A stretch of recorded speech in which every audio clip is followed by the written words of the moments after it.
Hey friends, welcome back to our kitchen. It's snowing outside, so no outside projects today, but I thought I'd bring you along for a new dish in the kitchen. Not new to me, but maybe new to you. We're making manicotti, or manicotti, I think how it's pronounced in Italian. Stick around, we'll show you how to make it.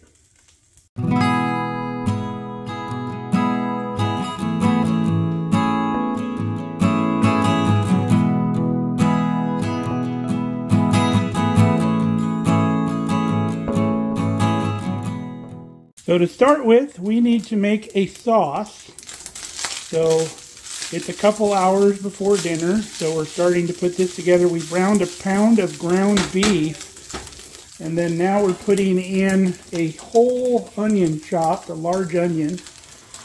Gonna put all that in the pan, and we're gonna get those to where they sweat just a little bit, and then we'll throw some mushrooms in here. Our onions are just starting to sweat, so we're going to add 8 ounces of cremini mushrooms. And if you didn't know, cremini mushrooms are baby portobello mushrooms. And these mushrooms are going to give off some liquid as they start to sweat. And we'll keep this going until we start adding some more stuff. Our mushrooms and onions are coming along nicely. We've added about 5 to 6 cloves worth of minced garlic. So we're going to wake that up a little bit. We're going to cook it for a minute and a half or so. And then we're going to dump in some tomatoes.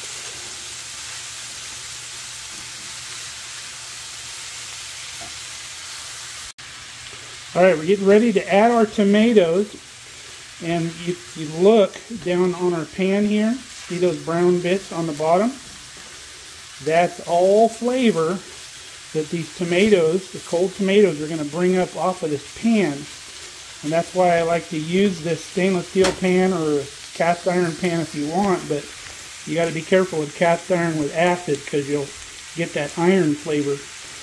You want to stick with stainless if you can. But we'll dump these babies in.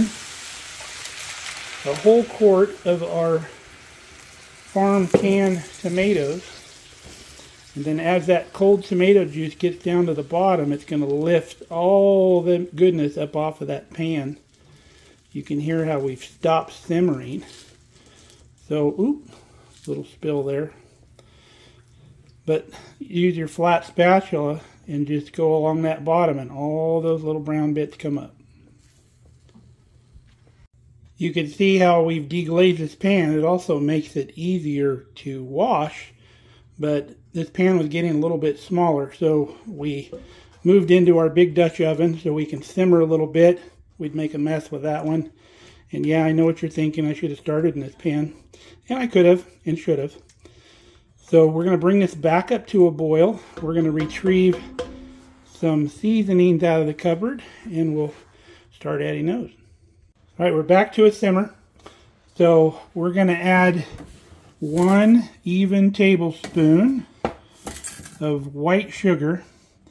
And some purist Italians will not like that, but you need the sugar to balance the acidity from the tomatoes.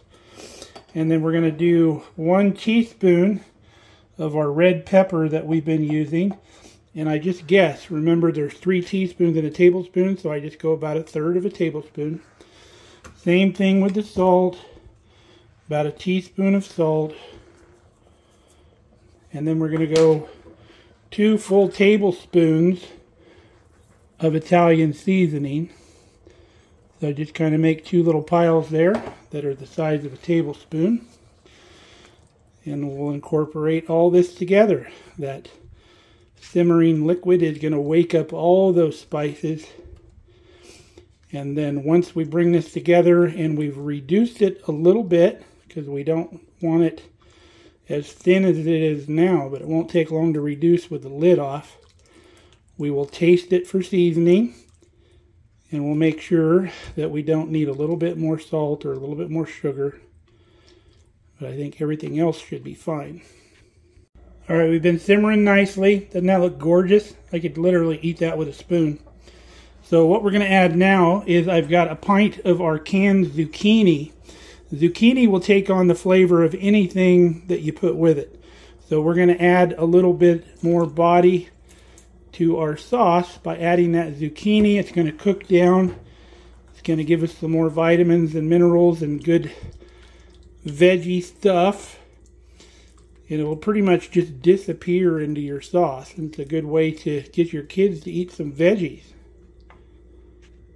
So now that everything is softened, I want to kind of break up some of our chunks. And yeah, I could have done that when I was, before adding it, like the mushrooms, we could have chopped smaller or whatever. But it's just as easy. I use this thing from Pampered Chef. It's kind of a star, kind of a mixer thing. Most people use it for browning hamburger to break it up. But it just kind of makes everything smaller. You wouldn't want to go in here with like an immersion blender or anything, because that would be just way too much. I still like it a little bit hearty, but I don't want the gigantic pieces, and this only takes a second to do. Alright, brought you back so you can see the consistency here. And this is where we're going to stop. We're going to turn the heat off. And then we need to get going on some other stuff. We need to cook our manicotti noodles. So we'll get a big pot of boiling water and get those going. So 5 quarts of water in your big pot. And I always start with hot water so it doesn't take as long to come to a boil. And into that we're putting a tablespoon of salt. That gives your pasta some flavor and also helps it keep it from sticking together. Tasted the sauce for spice. It needed about a teaspoon more of salt, so we added that and that did the trick. We have our salted water coming to a boil in here. See the little bits down in the bottom? That's the minerals that are in that Redmond's salt. Doesn't hurt nothing. Now, if you've never seen manicotti before, it's a round shell, comes in a box, and then they put them in the trays so they don't break during transportation. Keeps them all separate. So once it's boiling, we'll put them in the pot, and we're going to cook them to they're just barely al dente, about 5 minutes or so. We got our manicotti in our water. We're going to bring it back to a boil. Shouldn't take very long. And again, we're going to cook them about 5 minutes until they're pliable, but not all the way done, because they're going to cook more once we get them in the sauce. Now, this sauce you don't have to use for manicotti. You could use this sauce for any pasta, would be fine. And if you're really not a meat eater, you could leave out the ground beef and just double up on the mushrooms, would be fine. So when we pull these out, we're going to drain them, and then we're going to immediately hit them with cold tap water to stop the cooking process. Because if you cook your manicotti too long, when you go to stuff them, they're going to split. And that's not going to make for a very good presentation. Our noodles are done. We rinsed them in cold water. We laid them on a piece of parchment. So now we're going to make our filling. Alright, for our filling, we got 8 ounces or 2 cups of shredded mozzarella cheese. And I used the kind of the wetter mozzarella so it shreds up a little bit finer. And then you want a 1/4 cup of grated Parmesan cheese. And you want a 15-ounce container of ricotta cheese. And then 2 tablespoons of parsley and a 1/2 teaspoon of salt. And we're going to mix this up very well. We let our ricotta come down to room temperature so it mixes a lot easier. And the Parmesan cheese, we use the finely grated Parmesan so it mixes better. All right, we got our cheese mixture in a piping bag. We just put one of our little clippy things on the end so we could fill it, because we're not going to use a tip on the end of it. And then before you start putting your shells and stuffing your shells, we want to put about 3 ladles full of sauce into the pan. That way the shells don't stick to the glass bottom. So we'll start filling these and arrange them in our 9x13 dish.